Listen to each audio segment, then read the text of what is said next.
Good morning, everybody. I try not to lose my voice that I did about 3 or 4 weeks ago, the last event. But where's Riaz? Is he? Just had the most incredible conversation with Riaz at our breakfast table, talking about devices and the proliferation of devices and how it's changing the way that we work. So he's promised to ask me a loaded question at the end. So who attended the last Cloud Circle event in Victoria? So.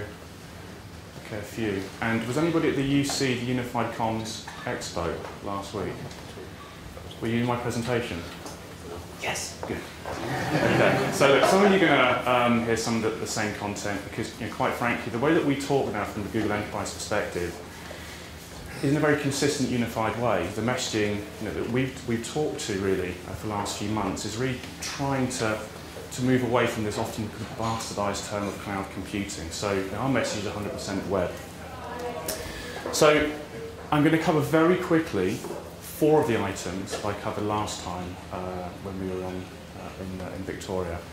Very quickly about Google, the 4 main trends impacting businesses, some of the things that are actually stopping people make those changes, and very quickly cover why Google. But the main discussion point today is about the next generation devices. There are some very, very exciting things coming down from Google. And this isn't a kind of thought leadership discussion about what is our 2 to 3 or 4 year roadmap. We've all worked for traditional ISVs.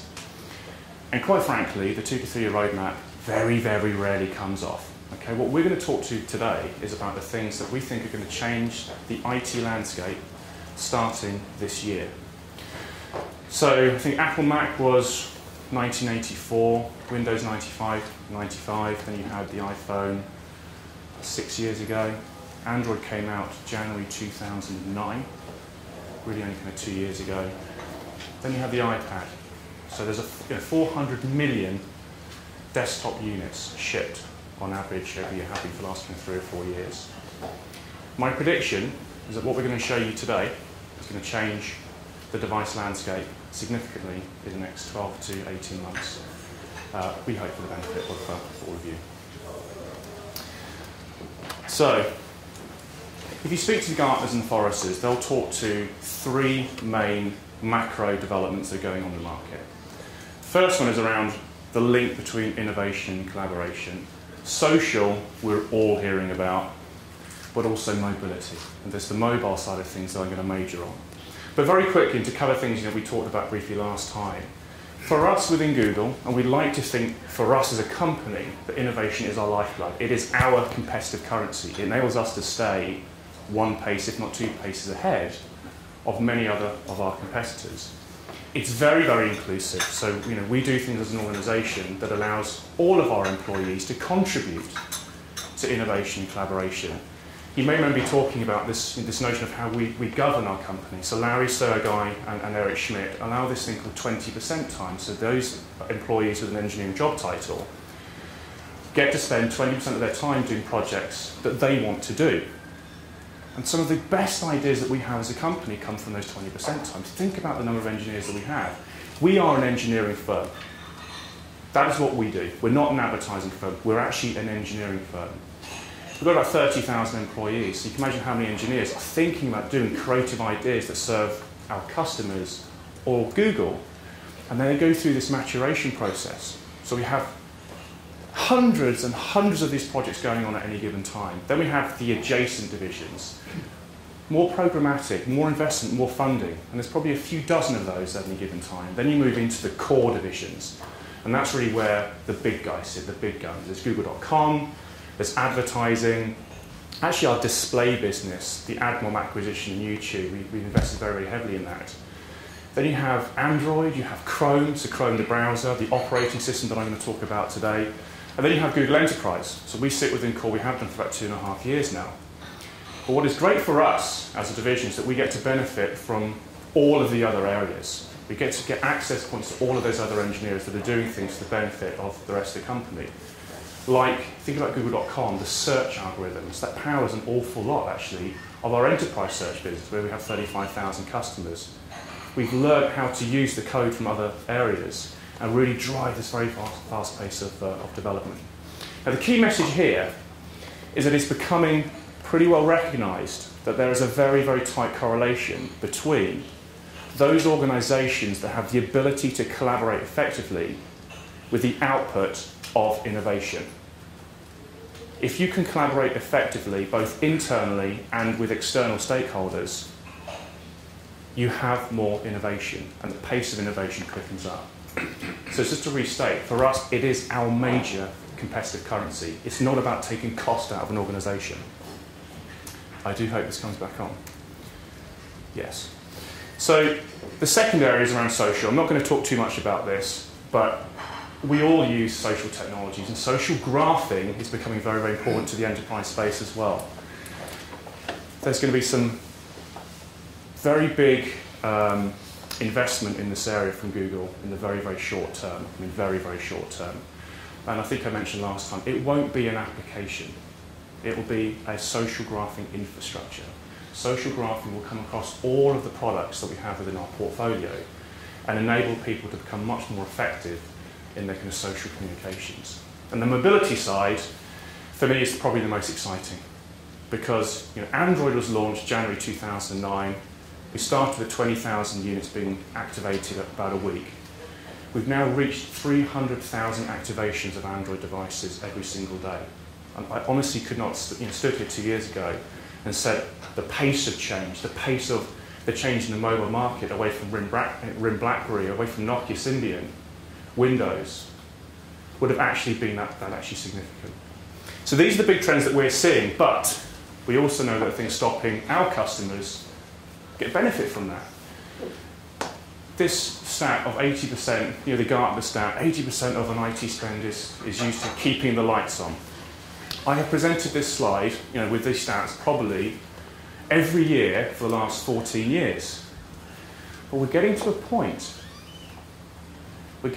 where actually this could start to be changing, because we all know that cloud computing is actually very, very disruptive to IT, both from IT support, reselling, systems integration, outsourcing.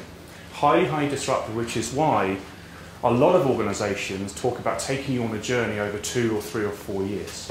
And they have a very vested interest as to why they give you that messaging. We would disagree. That message can be done today and deployed in a very, very short space of time. Personal productivity. We still email attachments to people. The last time I spoke was about a retailer sending inventory via a spreadsheet to a team of people, and then up the chain, then you finally get to an executive who can make decisions about inventory. It seems ridiculous. I was with a manufacturing company last week, and I used the same anecdote, and I said, look, honestly, hands up, business and IT. How many of these business process chokes do you see? Show of hands, about 90%. We've moved beyond total cost of ownership. We're now looking at how can we optimize the business. And technology still starts, often with the business process. What do I have to model? What business process do I have to model from a technology perspective? As opposed to just make it simple, make it easy for people to actually use things. Devices, user interfaces. And again, we're just starting to see the influence of Google and Apple on the enterprise level, because actually they tend to bring applications or solutions to market that people actually want to use, they're hungry to use. I worked in the SAP space for quite some time, and the reality was people hated it, because they had to sit there after 24 months of implementation, this is what you will use. And it just wasn't a nice way to work. And device centricity, again, there was 2 people on the table. We were talking about this concept of bring your own device. Well, we have this perimeter of IT. This is where you will work. We have built this infrastructure. We've built our perimeter. Here is the device that you have to use. And that device probably isn't a smartphone. It's probably a laptop or it's a PC. It's all changing. Because as consumers, we all have lots of different devices at home, and increasingly so, we're bringing those into work. So I think a big trend that we'll all be embracing, so I think we're actually going to start demanding from IT that we are allowed to bring our own device into the workplace, as long as you can do it in a highly secure way. Wouldn't it be fantastic if actually it didn't really matter if we lost our device, because actually there wasn't any data on that. It was in effect a browser. So our vision, is the 100% web. where business applications are delivered over the internet and accessed via a web browser. We believe the web browser will become the lowest common denominator for accessing your business applications. And for those that are familiar with HTML5, when HTML5 supported browsers really start to mature over the course of this year, this is where we believe the market will be heading very, very quickly. That said, we respect that you also have a huge, complex state of IT applications that you have to be able to access in certain ways, and we're going to talk about that a little bit later as well. But we've gone beyond total cost of ownership. Our first early customers, 4 or 5 years ago on Google Apps saying, I have to get rid of my email because it's costing me a fortune. I've got 30 guys looking after my Exchange estate globally. Why am I doing this when these are commoditized services? And now what we've got to is looking at the total economic value, which is around innovation and collaboration and consumerization of IT. And all of a sudden, whereas the business cases the last 3 or 4 years, well, I can't put these are too intangible. What do you mean? I just have to go to my CFO with a kind of ROI. Things are changing around the total economic value because innovation as a competitive currency has to be measured. You have to value that.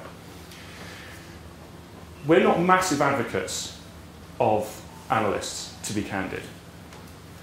I would say read one report by Forrester, and it is called The Total Economic Value. Have a read of it because it talks about how you can start to measure, and it's not specific to Google. Have a read of that. In fact, what I'll do is when I share this presentation with the organisers, I'll include the little link at the bottom, so those that are interested, you can click through and have a little look. So, our customers are telling us that if they allow their call centre workers, their mobile workers, as well as their centralised workers, the ability to access web-based applications on a variety of different mobile devices, and actually there is huge productivity benefits. This is just one particular statistic. TMG, the Telegraph Media Group, one of our earliest customers actually from 5 years ago, they didn't start with mail or messaging, they started with collaboration. Look, we're journalists.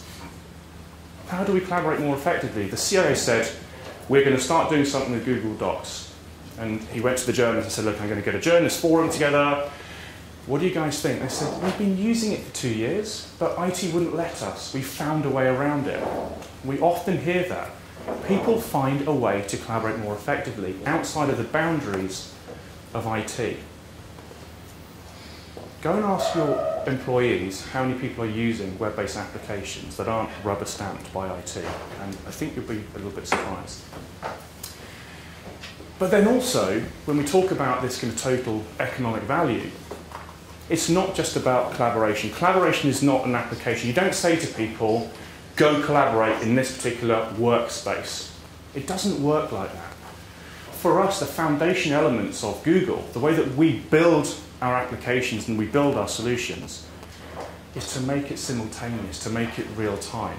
So again, this notion of why have one spreadsheet that you can send around to people, and some poor soul's job is then to kind of rationalize it all together and send it up to the next chain. Why not have one single version of the truth that lives in the cloud? Real-time collaboration. We are not trying to redevelop Office. We are not trying to redevelop Outlook, Exchange, Notes, and About. What we're trying to do is to change the game and let people work in a much, much more productive way where real-time collaboration drives significant transformational value. Oh, and there's also some great byproducts of cloud or SaaS-based applications. We know that by reducing the complexity, taking out those commoditized services, not having to do kind of client-side work, that your key IT resources can actually work on more strategic business-led projects, business logic, which is where we all want to spend time.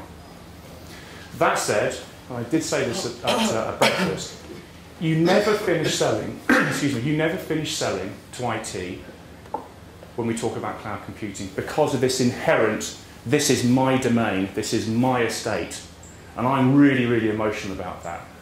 We constantly have to say to people, look, you can reprioritize the way that you work, you can add value to the business. And I don't know any business who isn't demanding new solutions, new